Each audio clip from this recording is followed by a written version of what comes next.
Rosalinda, thank you so much for being willing to join us for the Speaking Story project, and for being willing to share your story. If you could please just tell us, I don't know if you're planning on sharing your name or your if you want to keep it anonymous, but if you do want to share your name, and then if you can just tell us a little bit about you, like how you grew up, and really briefly, and why it is that you're here to share your story today. So my name is Rosalinda. I am married. I'm 22 with a 3-year-old daughter. Something about me while growing up is I had a happy childhood.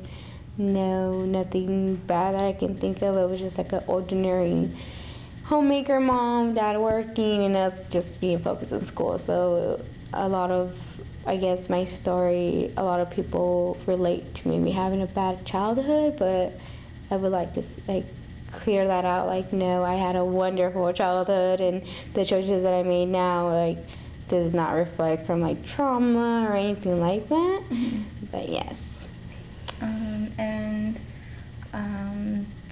Why is it that you feel like you need to clear that up?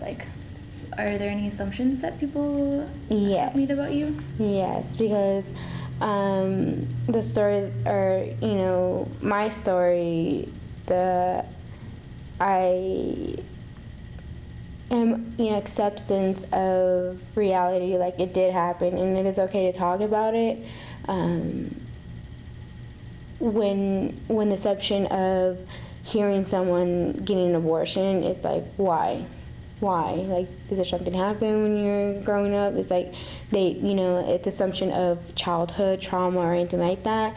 And I did had an interview, and the question was were you physically abused, mentally, anything happened that made you choose abortion now? And he kind of got surprised. I was what does that got to do with childhood? So that's what made me feel I need to clear that up, because a lot of people think it's just we make decisions as a grown-up based on our childhood experience, which is weird. I don't understand that, but I'm just trying to clear that up. Let's do that.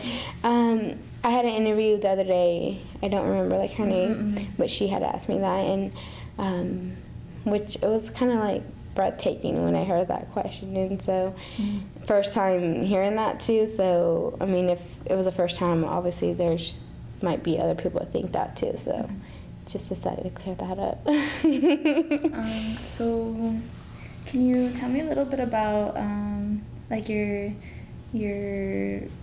baby Esme? I know you said you have a little 3-year-old, and yes, my daughter, the nickname I gave her is Gorgeous. Half the time you won't hear me saying her name, because it's just, obviously she's my daughter, and I'm, she's gorgeous to me, and but she has definitely changed my life for the better. I don't see nothing bad, but a lot of assumption is I'm struggling because I have a child. It's no, I'm just struggling because that's just life is. I just have a child in the mix of it.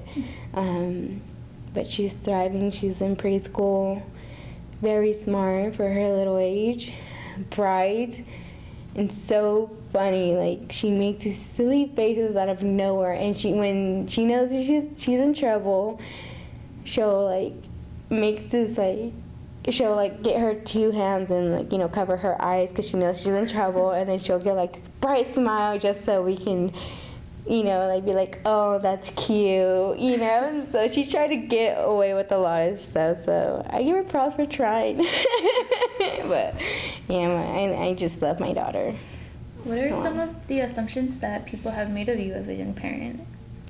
Irresponsible, a lot, and once, because a lot of people that don't know me, they think I'm just irresponsible or immature or stuff like that, because I do have, a sense of humor. I do laugh a lot. I do smile a lot, and it's oh, she's not taking things seriously. It's no, it's life is so serious, but it, it is okay to smile, it is okay to laugh, and it is okay to see struggle and all the negativity and make it to positive, you know. And just because I'm not drooping or I'm not crying, I'm not putting myself down because of all the struggles I'm going, does not mean I'm not going through that. It's like, yes, I'm going through that, but it's not gonna change who I am. I'm gonna see the brighter side, and I'm gonna see the light end of the tunnel. And I feel if I can show my daughter one thing, it's like,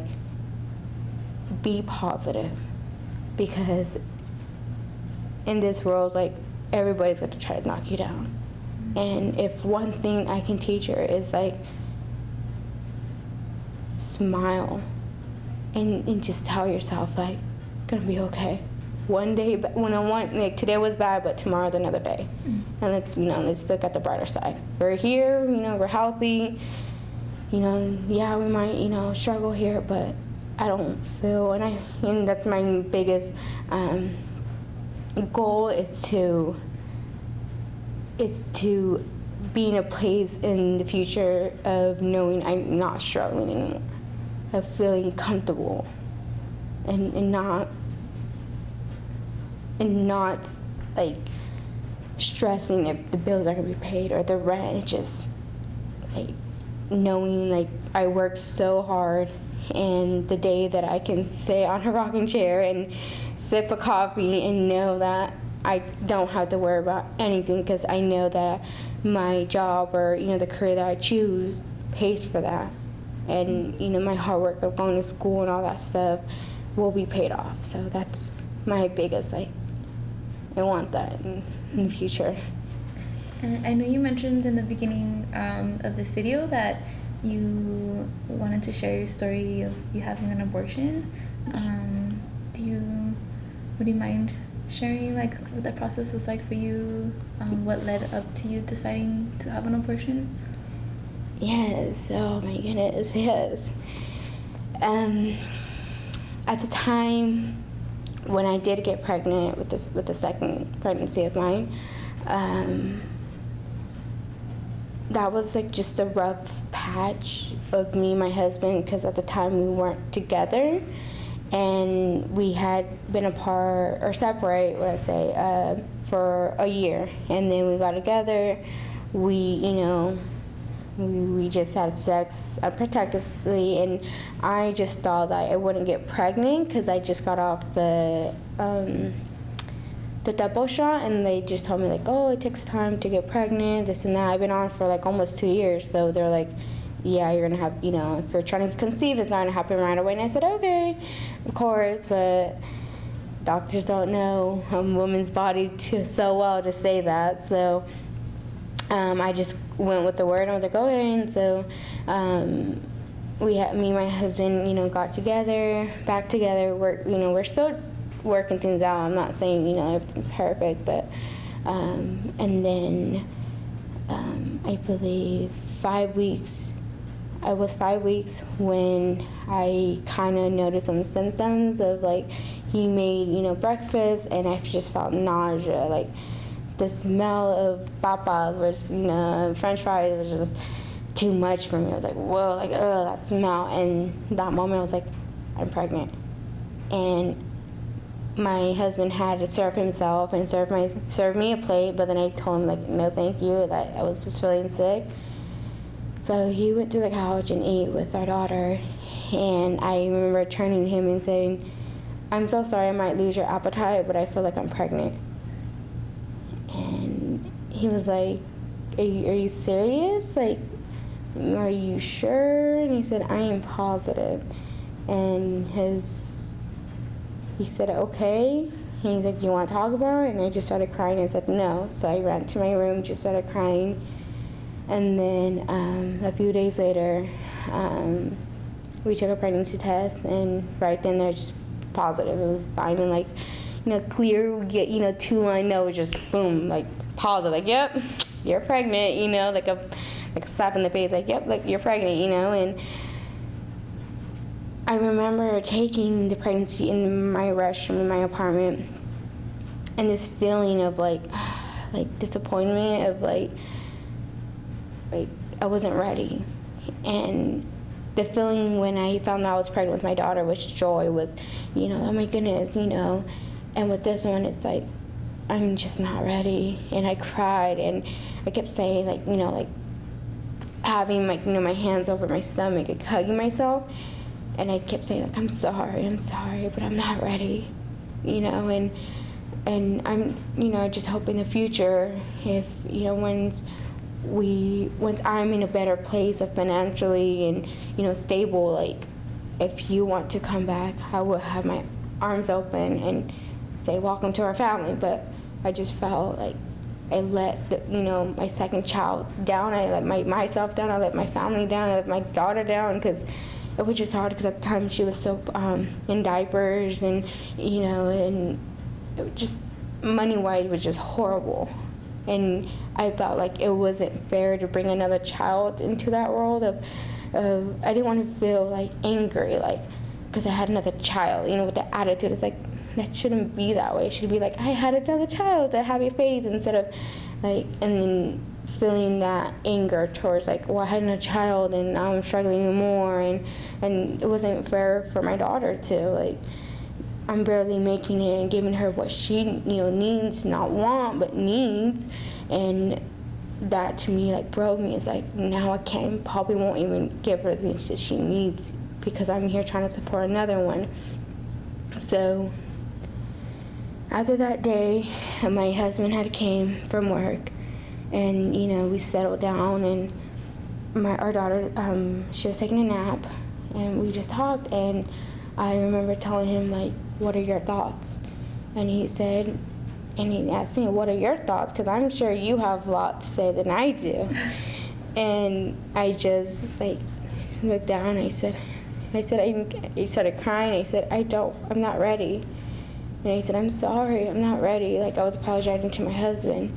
My husband had came, you know, got closer to me and gave me a hug and said, thank you. He just reassured me, said, thank you. I was afraid to tell you that I wasn't ready either, you know, because on the day it's your body.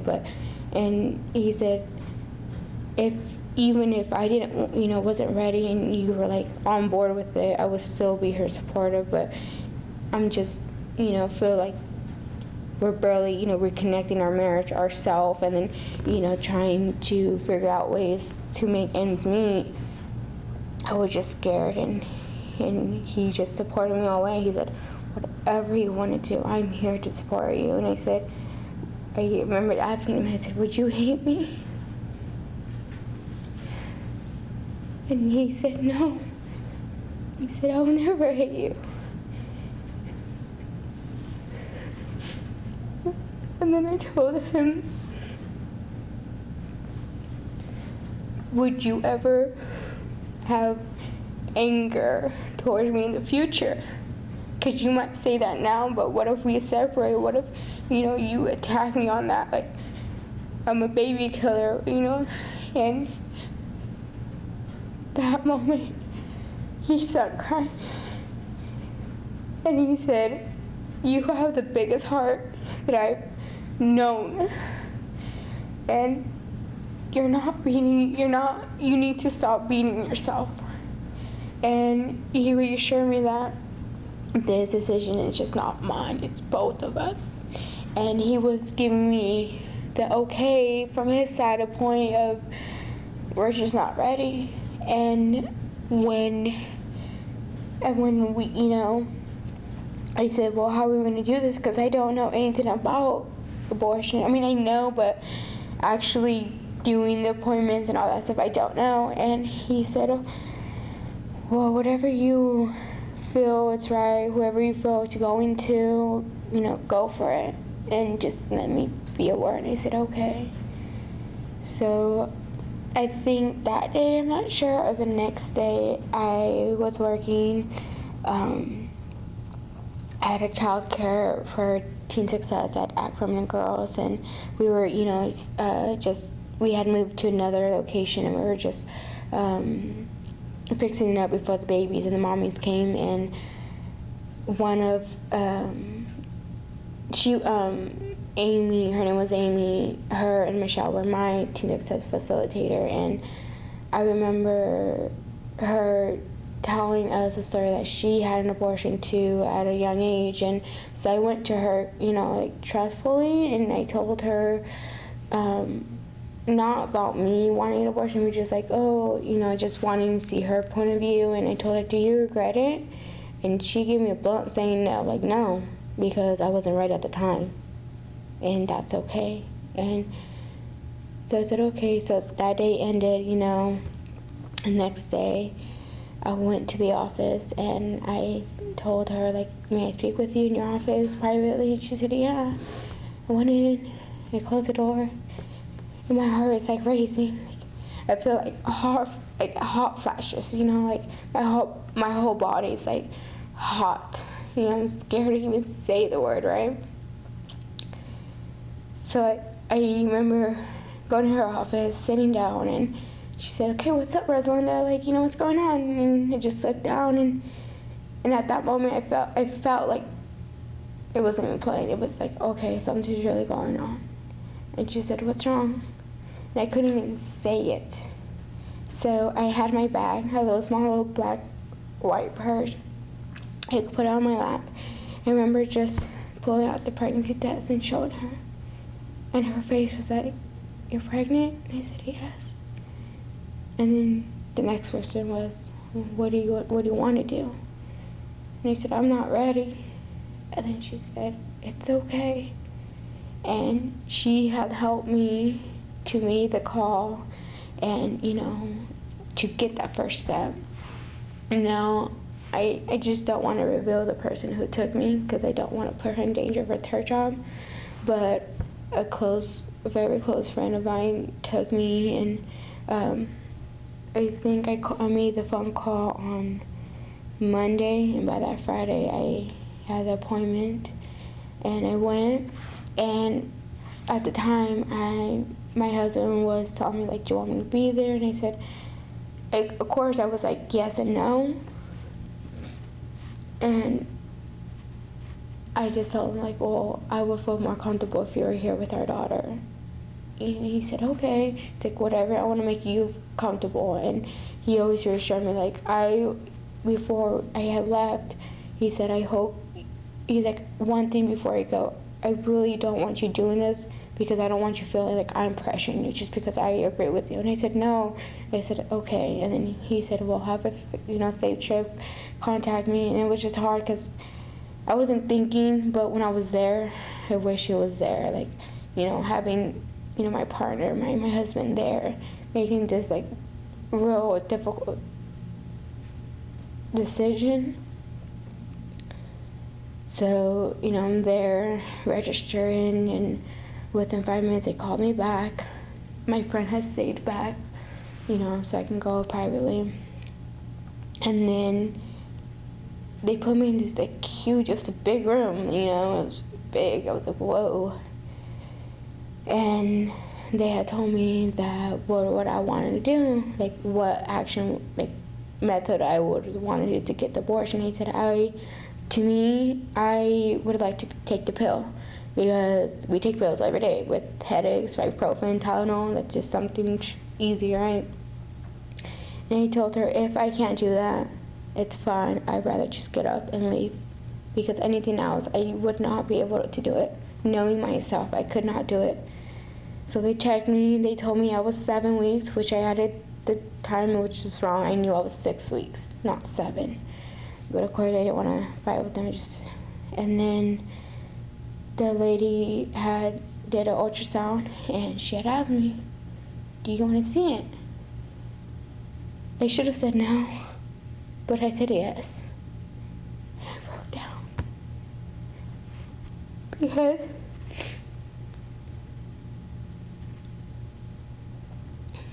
it was the same size when I saw the first ultrasound with my daughter. And, seeing the fetus connected to my belly button, I felt really like, I was just heartbroken. And I would say, when people say, when you go get abortion, they pressure you, the medical staff, they pressure. No, they did not want to pressure me at all. They kept saying, you can come back later. You can come back another time, we can reschedule. This is a big decision. We don't want to rush you at all. You're young, you know, you can do it, but you can also decide what's best for you now. And at the time, I had asked them if it would be okay if I had my friend come in. And they said yes. And she came in and, you know, she ran to me, hugged me. And, you know, they left and they left us alone in the room.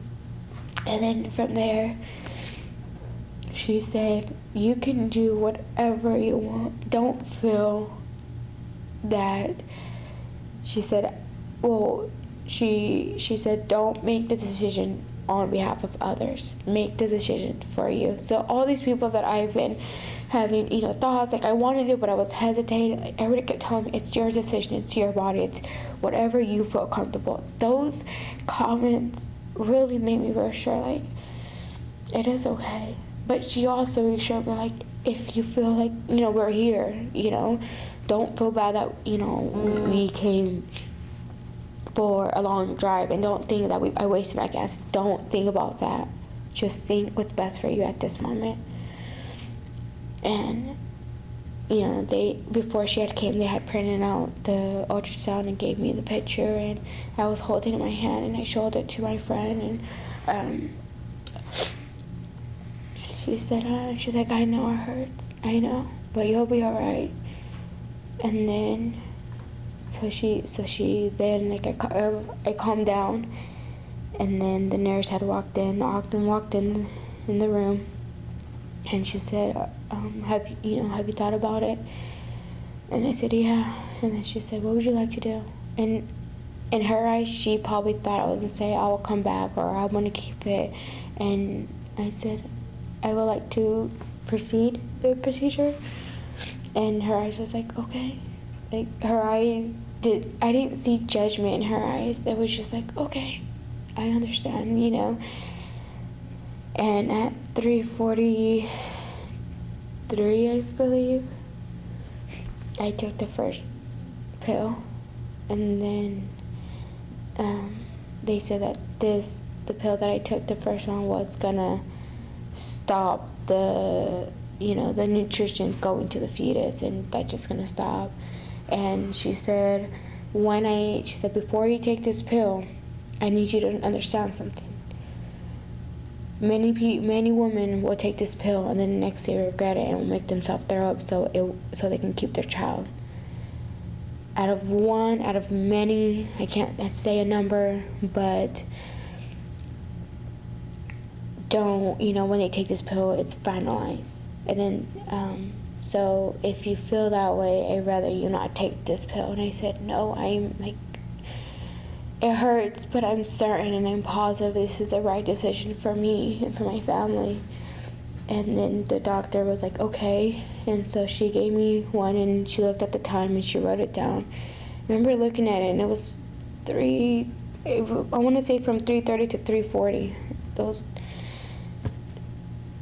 that time. And she said, the next day you take these pills at the same time.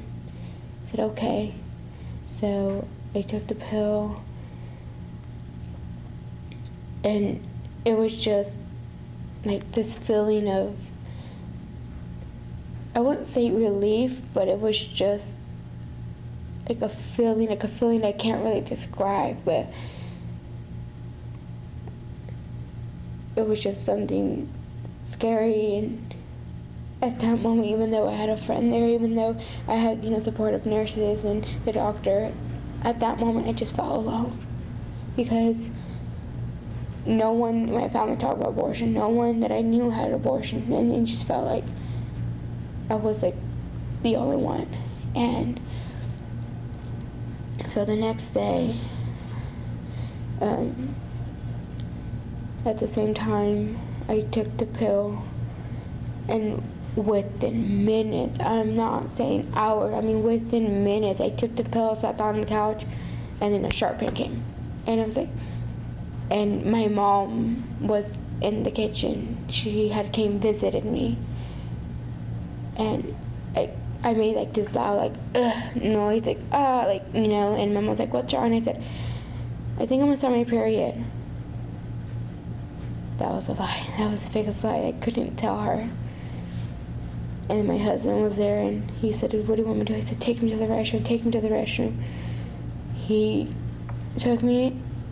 I couldn't even walk to the restroom. So painful. To the point where I had to take baby steps. I was crouched down, holding my stomach. My 2-year-old knew what to say. Are you okay? So she kept saying, are you okay, Mommy? Are you okay? Of course, I couldn't say nothing to her, because if I said one word, like, you know, tears would come down, because I would just want to cry, but I kept holding it so my mom would not see. From there, you know, my husband kept reassuring our daughter, was like, everything's okay, you know, Mommy's just gonna take a shower, you know, everything's fine. And then from there, you know, I got undressed. He prepared like a hot tub, like a sort of hot tub, but also have a shower. And then from there, you know, it's just a graphic, horrible image, you know, of going through that. And then, you know, I saw the fetus come out, and I grabbed it, and I put it like on top of like a toilet paper. And I was still, you know, in pain. It felt like I barely gave birth again. That feeling of exhausted, of you know, pain, of soreness. So I grabbed it, and of course, you know, my husband kept on checking up on me, and I said yes, you know, kept reassuring I was okay. And when I had called him to, you know, help me get out of the shower, I didn't want to show him because I wasn't sure how he was going to react. So after, you know, I got comfortable, laid in bed, I had, you know, revealed the fetus to my husband, and it felt like he didn't want to scare me or like feel bad, but I knew he was her. You know, I showed him, my husband, the fetus. You know, he covered it gently, and then he placed it in our closet, I mean, like inside a shoebox or a box, I can't remember. The next day, you know, I guess I slept in. I didn't realize what time I woke up, but the next day, he comes home with a pot, some seeds of flour, and he tells me, I have this great idea. I said, okay, what is it? He said, I mean, you don't even like to kill a fly because you feel like everything has feelings. And him doing this really touched my heart. So, you know, we planted the flower, these seeds, but in the middle of it was a fetus. We put it in, and for 6 months, the flower bloomed. And in my heart, I felt like it was a boy. So I named the flower Max. And every day I would say, good morning, Max, you know, and good night. I mean, it was just my way of like, I don't know, just, I mean, I couldn't give it life, so I gave it life to another thing. And unfortunately, after 8 months, we had went out to, you know, celebrate a party, and my husband forgot that the plant was on the mirror, I mean, on the window stand, and where the sun hits real hard, so unfortunately the flower died. That day I felt like, again with abortion, felt like I let it down. So my husband said, well, I can replant. I said, no.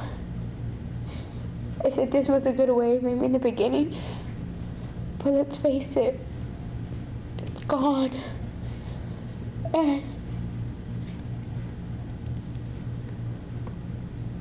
And now, now after a year, I can actually say I had an abortion, and I'm not embarrassed or I'm not ashamed. I'm actually proud of the decision I made, because I probably would not be here telling you my story, or probably even inspiring other women, letting them know that they're not alone, like how I felt alone. And now, with this experience, I feel like my mom, who is a very Catholic woman, who grew up, raising me, telling me that abortion is a sin and to always be pro-life and stuff like that, having her support after I told her really made a difference. And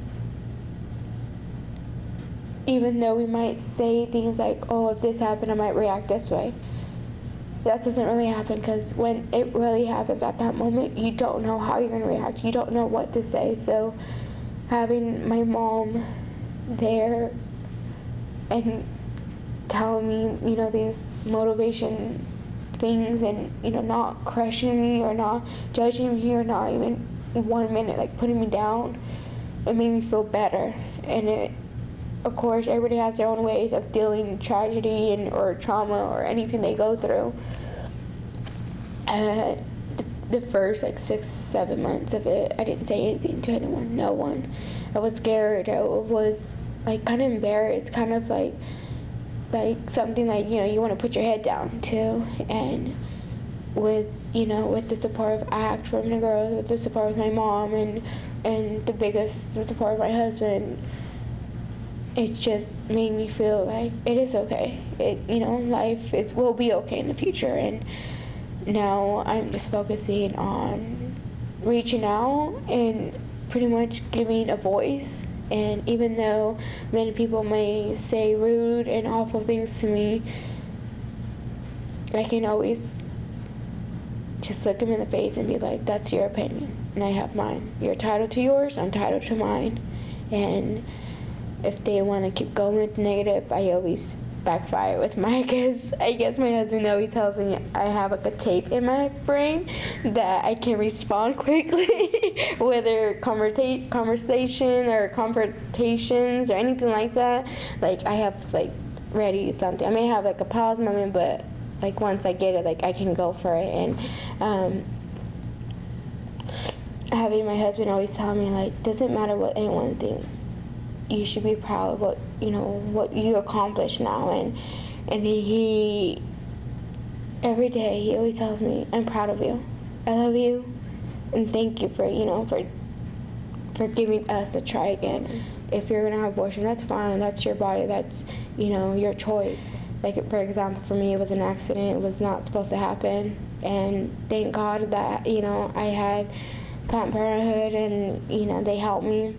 But I learned my lesson. I'm on the implant for 3 years, and once it's removed, I'm put one right back in, because I don't know when I'm ready to have kids. But just knowing that I know the option of birth control. I know what works best for me, and I'm never gonna let someone tell me you can't get pregnant. It takes time. No, you can get pregnant anytime. It's not the word of a doctor or anyone. It's the end of the day, it's your body. And I just want to say I'm not embarrassed, and I would never look down when I say I got an abortion, because it's not the end of the world. I know you mentioned having to drive a really long time with your friend to the clinic, and especially right now, with everything happening with, trying to repeal Obamacare and Yes. Cutting funding for Title X, right, which is providing a lot of the money that Planned Parenthood receives to provide these really important services. What message would you say to these policymakers, or why is it so crucial? And and also thinking like what would have happened if like you didn't have access to somebody I that was would able say, these male making decisions for women's body, it's horrible. I feel they should not have one word in saying what we should do with our body. They don't have breasts. They don't have, periods. They don't bear a child.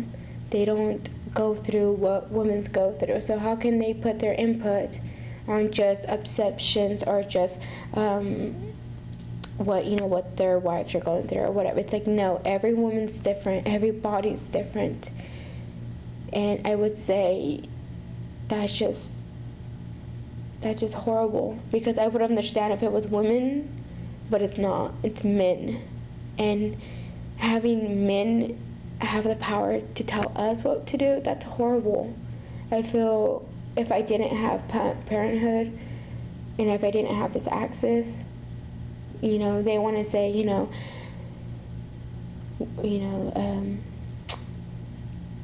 colored people are in government system and they're having all these kids. Well, then why are you taking something that we can prevent having kids? Why, I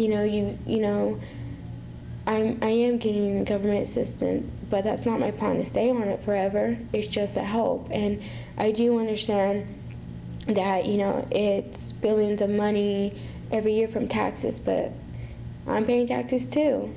I'm working and some of my money's gone missing because of taxes. And why can't I get help with the tax I'm paying and with everybody? And for them to say, let's ban, health for all, let's ban Planned Parenthood, let's, do not do that. It's like, you guys want to say we do this, or having multiple kids, or not finding jobs. Well, yeah, I can't find a job. I mean, I can get a job anytime, but what about my daughter? I'm not a person who just leaves my daughter anywhere.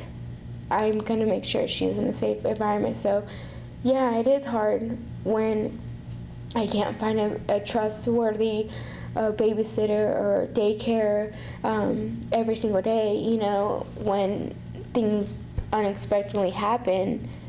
And then I can't, if I can stay home and raise my child with the help of assistance, I'm going to do that. I'd rather do that and know that when my daughter's old enough, I can, be more responsible and take more hour shifts and, do this, because I'm going to know that my daughter's old enough to take care of herself. Right now, she is helpless. Anybody can hurt her.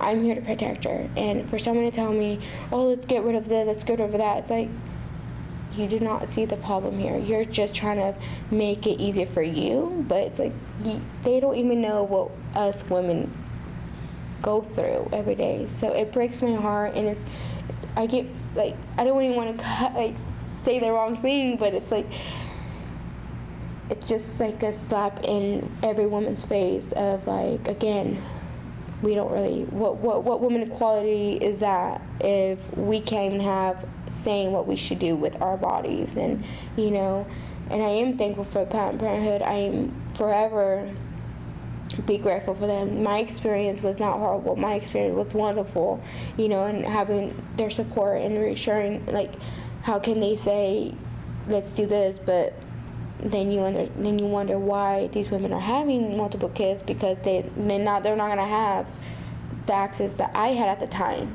and that's something scary.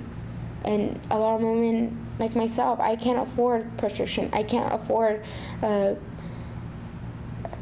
birth control. I can't afford that without my medical. And it's something people are like, well, maybe you should get a job. Well, maybe, yeah, I should, but right now I have a little one that depends on me mostly. So money can't really buy time with my daughter.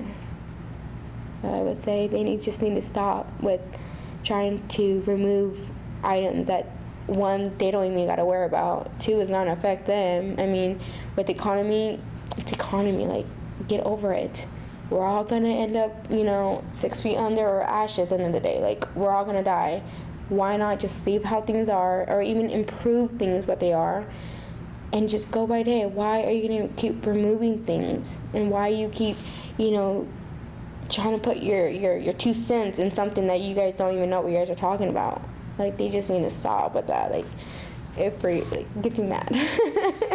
Thank you so much, Rosalinda, for sharing your story. I am so grateful, and I feel super privileged to be able to have heard all of the beautiful things that you just mentioned. And again, thank you for being willing to be part of the Speaking Story project. Well, thank you. I mean, I know when you had mentioned that it was something that I knew I couldn't just say no, because the more, someone talks about it, I know everybody, like I said, everybody's different, but I'm talking just with me, like, it feels good when I talk about it. It feels really good, and if I can just make one girl in the universe just say, at least I'm not alone, then I just did my part. That's all I want. Yeah, thank you. So much.